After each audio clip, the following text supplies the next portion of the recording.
코로나19가 재확산했던 지난달 국내 상용직 일자리가 24만 개 이상 사라졌습니다. 정부가 고용시장 안정화에 힘을 쏟고 있지만 단기 일자리 위주의 정책이 효과를 거둘지는 의문입니다. 김종민 기자입니다.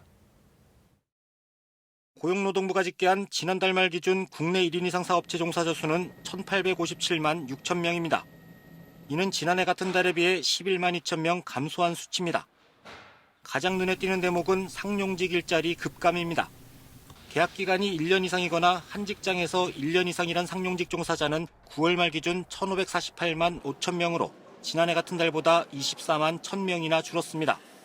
주로 대면 서비스업의 임시일용직 중심이었던 코로나19로 인한 고용 충격이 비교적 양질의 일자리인 상용직마저 위협하고 있다는 우려가 나옵니다. 9월 사업체 종사자 고용 동향은 앞서 발표된 고용행정 통계나 경활조사와 마찬가지로 숙박업, 음식업 등 대면 서비스업과 교육 서비스업 등을 중심으로 해서 코로나19 재확산과 사회적 거리두기 강화 조치의 영향을 상당히 받았습니다. 이 같은 고용 충격에도 지난달 사업체 종사자 수 감소폭이 10만 명대 초반에 머문 건 정부 공공일자리 사업에 영향이 큽니다. 특히 임시일용직이 18만 1,000명 증가했습니다. 임시일용직 종사자는 정부 일자리 사업이 중단됐던 지난 3월부터 감소세를 이어오다 재정일자리 사업이 재개된 7월 증가세로 돌아섰습니다.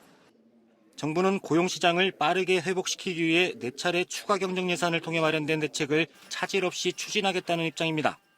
4분기에도 재정에 부여된 역할은 여전히 막중합니다. 특히 국민들의 생계와 직결되는 일자리 사업들이 집행 현장에서 국민들이 체감하는 효과를 내고 있는지 면밀히 점검하고 꼼꼼하게 관리해 주십시오. 하지만 단기 일자리 위주의 지원 대책은 장기적인 관점에서 그 효과가 제한적일 수밖에 없다는 지적입니다. TBS 김종민입니다.